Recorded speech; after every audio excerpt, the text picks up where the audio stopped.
Salut à toutes et à tous, c'est Dimitri de Major Prépa et aujourd'hui j'aimerais parler avec vous d'un sujet extrêmement important si vous vous apprêtez à intégrer une école de management dans les semaines ou les mois à venir. Et pourtant c'est un sujet qui reste extrêmement opaque, c'est la question des classements des écoles de commerce françaises.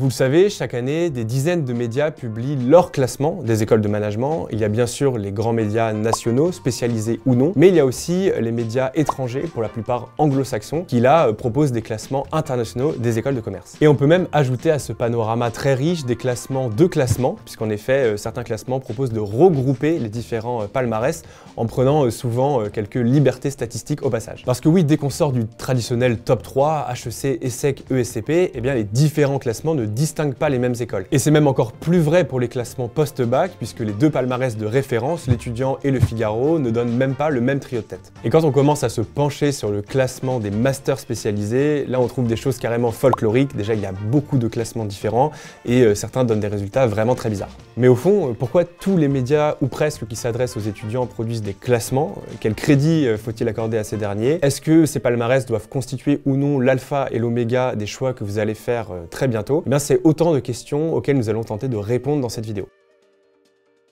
En préambule, on va commencer par balayer devant sa porte. Je veux pas passer le balai, moi. Chez Major Prépa, on produit bel et bien des classements nous aussi. Tout d'abord, il y a le fameux classement SIGEM. Alors ce classement, bien sûr, vous le connaissez, mais contrairement à ce que vous pouvez penser, le SIGEM, en fait, ce n'est pas un classement en tant que tel. C'est d'abord un algorithme qui permet de répartir les candidats entre la prépa et la période d'intégration. Et en fait, ce classement SIGEM, il découle des désistements croisés qui permettent en fait de dire que tant d'étudiants ont préféré l'école A par rapport à l'école B. Et donc chez Major Prépa, eh bien, chaque année, nous établissons le classement SIGEM à partir de ces désistements croisés. Ce qu'il faut savoir de ce classement, c'est qu'il est absolument incontestable et que sa méthodologie est on ne peut plus claire. Mais et c'est ça le plus important à comprendre, eh bien ce classement, il ne dit absolument rien des qualités intrinsèques d'une école. Le classement SIGEM, c'est un pur classement de l'attractivité des écoles post-prépa, année après année. Pourquoi seulement post-prépa d'ailleurs? Tout simplement parce que le système prépa fonctionne en vase clos, ce qui permet de mettre en place un système comme le SIGEM. Il n'y a pas par exemple d'équivalent du SIGEM en AST ou pour les post-bac. Ensuite, jusqu'à présent, on a établi des classements non pas pour classer les écoles, mais bien pour hiérarchiser les différentes prépas de France. Et on le fait sur un critère qui là aussi est assez objectif,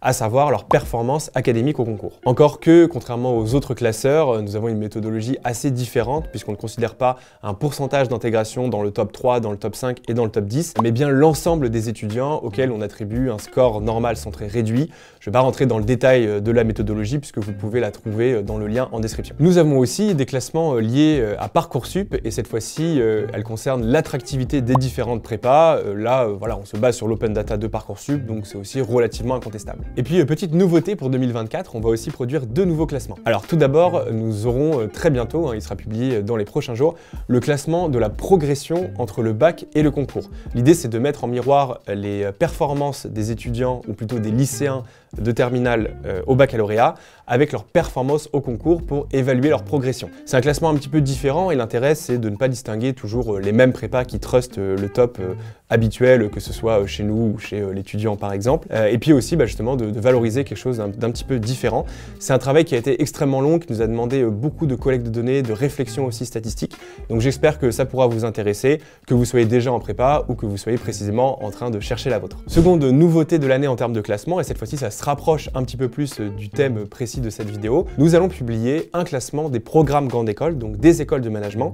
Et ce classement, eh bien, nous allons le publier en partenariat avec Monsieur École de Commerce, qui est un des médias de référence sur la cible AST, donc admis sur titre. Donc petit disclaimer, Arnaud, Joachim et moi, en fait, on s'est dit que ce serait intéressant de faire un classement commun parce qu'on pense que, riche de notre expérience de prépa, d'étudiants qui sont passés par la voie AST, et puis aussi parce que ça fait un moment maintenant qu'on traîne un petit peu dans le milieu des écoles et des prépas, qu'on était assez légitime pour coller précisément aux aspirations des étudiants et produire le classement le plus pertinent possible. Mais surtout, ce qu'on va faire, c'est justement pas s'auto-proclamer faiseur de roi.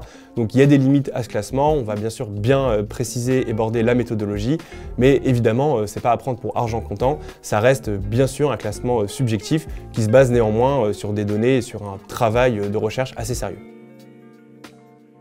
Maintenant qu'on a fait notre autocritique, ce que je vous propose, c'est de mieux comprendre les limites de ces différents classements d'école. La première limite, c'est évidemment la complexité des critères d'évaluation, c'est-à-dire que les critères sont extrêmement fins et que la plupart du temps, ils n'ont pas de lien direct les uns avec les autres. Du chiffre d'affaires de l'école au salaire des diplômés en passant par le nombre de startups incubées, pas facile de se retrouver dans ces différents critères et surtout d'en sortir un chiffre global et cohérent. Pour vous donner un exemple concret, il y a quelques années, en 2015, le magazine Challenge avait classé Kedge Business School 5e école de commerce française, alors que quelques semaines auparavant, dans un article consacré à l'école, ils avaient sévèrement critiqué la manière dont l'école fonctionnait et était dirigée. Et cela s'expliquait par le fait que cette année-là, Challenge avait donné un très fort coefficient à la puissance financière de l'école. Or, comme Kedge est une école fusionnée, nécessairement son chiffre d'affaires est plus important que la plupart des écoles, ce qui expliquait son classement un peu surprenant étant donné la ligne éditoriale du magazine. Mais voilà, c'est pour vous montrer qu'effectivement, donner des critères équilibrés et conformes à la réalité qu'on veut donner, c'est pas toujours évident. Et puis avec la multiplication des critères qui sont comptabilisés pour établir ces fameux classements, du côté des écoles, c'est aussi devenu un véritable casse-tête, au point que certaines d'entre elles ont carrément recruté des spécialistes dont le job est justement de bien répondre aux classeurs. Ensuite, au-delà du nombre de critères extrêmement importants, une autre question légitime, c'est justement comment les apprécier ces différents critères. Bon, ok, évidemment pour les salaires, c'est très facile, c'est mieux d'être payé 50 000 € par an à la sortie que 40 000 €, ça on est tous d'accord. Mais est-ce que c'est mieux d'avoir 20% d'alternants ou 80% d'alternants par exemple? Est-ce que c'est bien d'avoir un campus à l'étranger? Est-ce que c'est le signe d'un fort rayonnement à l'international? Ou est-ce que c'est mieux d'établir des accords de double diplôme par exemple avec des institutions étrangères? Voilà, ça c'est des questions qui sont évidemment pas évidentes du tout justement. Il y a aussi beaucoup d'aspects où les critères à prendre en compte sont souvent très nébuleux. Par exemple, l'engagement de l'école pour le développement durable et la RSE. Évidemment, tout le monde pense que c'est important, mais comment l'évaluer? Ça aussi, c'est pas évident et c'est ce qui donne un caractère extrêmement subjectif au classement des écoles de commerce. Bref, les données objectives et mesurables, elles sont tellement difficiles à cerner qu'aujourd'hui, l'un des critères qui prévaut, et c'est notamment le cas pour les classeurs anglo-saxons, c'est le critère de la recherche. Ce qui est pratique avec la recherche, c'est que c'est un critère mondial, puisque la recherche se fait à l'échelle mondiale, donc ça permet de classer une école française avec une école bolivienne ou une école chinoise par exemple. Et puis c'est extrêmement objectif, puisqu'il existe en fait des revues plus ou moins prestigieuses et donc on peut établir un classement en considérant le nombre de publications émanant des différentes écoles au sein des revues justement les plus prestigieuses. Mais le problème fondamental, c'est que ce critère de la recherche, finalement il est assez décorrélé de ce qui intéresse les étudiants, à savoir que oui, peut-être que l'école va publier des super papiers en finance ou en marketing, mais les enseignants-chercheurs passent finalement plus de temps à chercher qu'à enseigner, et donc ça ne dit pas grand-chose de la qualité de l'enseignement qui est prodigué par l'école. Et là justement, on touche peut-être à un point central du problème de ces classements,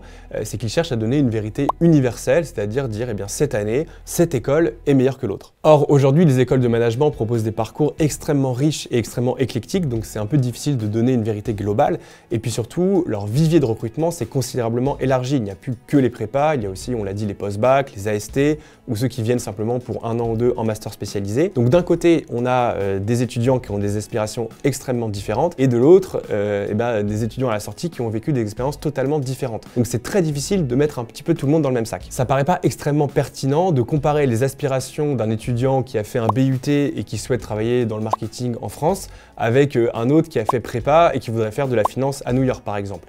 Or ces deux étudiants, ils vont en général regarder les mêmes classements. Ce qu'on peut se demander donc, c'est pourquoi malgré toutes ces limites, tous les médias tiennent absolument à faire un classement d'école. Déjà, la première réponse, elle est évidente, c'est que les gens adorent les classements. On le voit nous en tant que médias, lorsqu'on établit des classements, par exemple celui des prépas ECG, en général, ils font plus de 100 000 lectures chaque année, ce qui est vraiment beaucoup pour un site consacré aux prépas. Pour vous dire, la seule page qui fait plus de trafic que le classement des prépas, c'est la page d'accueil du site et la fameuse grange à copies que vous êtes assez nombreux et nombreuses à saigner tous les jours. Ça touche là un réflexe qui est extrêmement humain, on aime bien se comparer, regarder d'un coup d'œil une hiérarchie entre les écoles.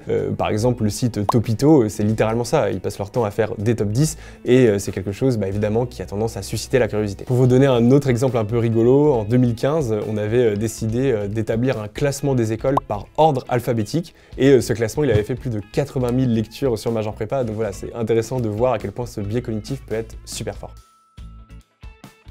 Alors pour autant, est-ce qu'il faut arrêter de consulter ces classements?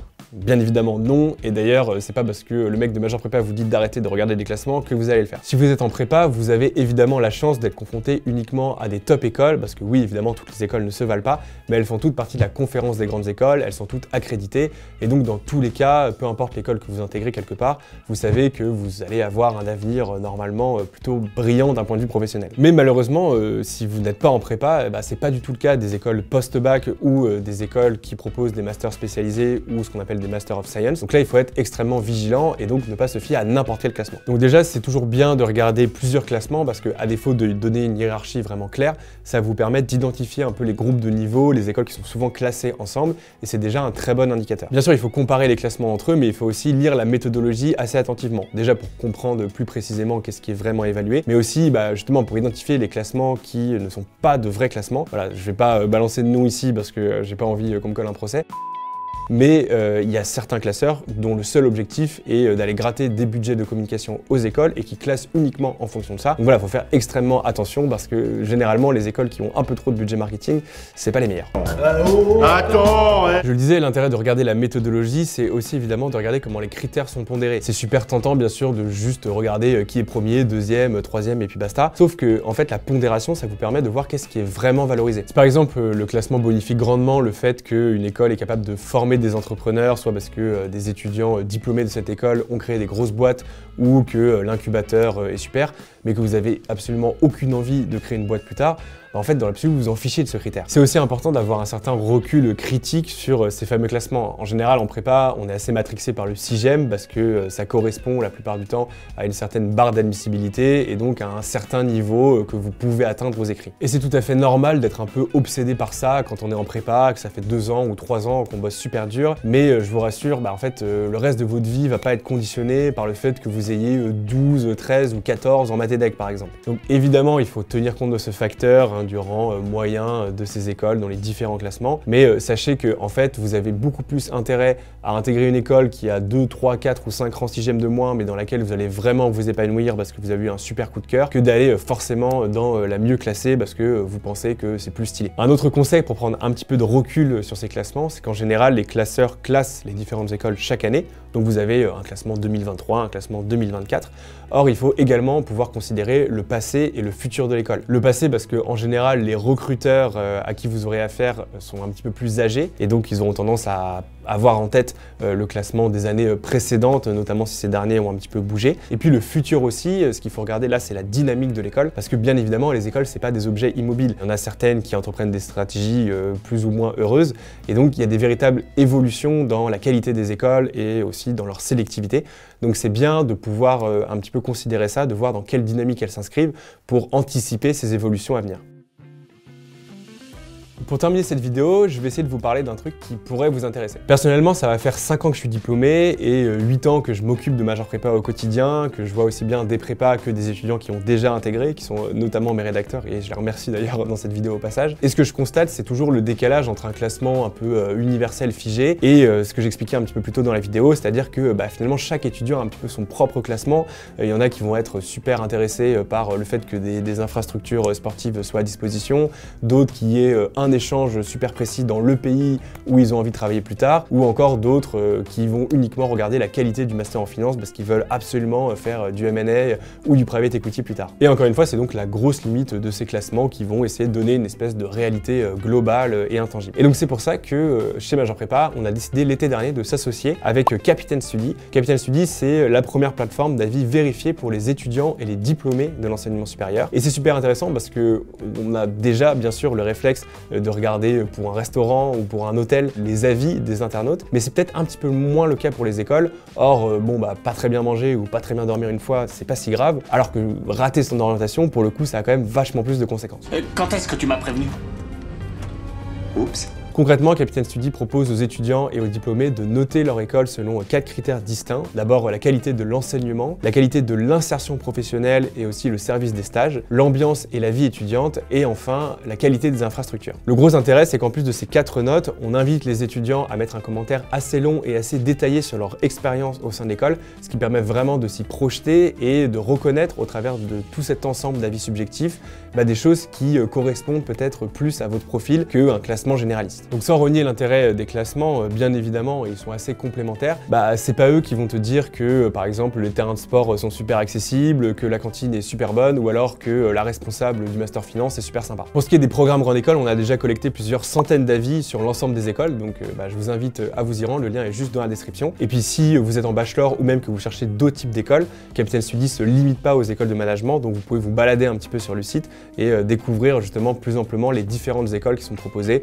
notamment si vous êtes aux portes de Parcoursup. Une dernière chose, évidemment, si vous regardez cette vidéo et que vous êtes déjà en école, n'hésitez surtout pas à mettre un avis, qu'il soit positif, négatif, que vous soyez au début ou à la fin de votre cursus. Dans tous les cas, tant que l'avis est étayé, c'est vraiment hyper utile. Et donc merci de le faire et puis merci déjà de regarder cette vidéo et de suivre encore Major Prépa, alors que vous êtes a priori plus en prépa. Voilà pour cette longue vidéo, j'espère qu'elle vous aura intéressé. N'hésitez pas à poser vos questions en commentaire sur les différents classements ou si voilà, certaines choses qui n'étaient pas forcément très claires au sein de cette vidéo. Bon courage en tout cas, surtout pour les prépas qui nous regardent, puisque vous êtes assez proches maintenant de l'échéance pour les deuxièmes années. Courage aussi évidemment aux premières années qui sont dans la sauce pendant encore un petit moment. Moi je vous dis à très bientôt sur Major Prépa et n'oubliez pas, rendez-vous sur Capital Study si vous voulez découvrir les avis des différentes écoles.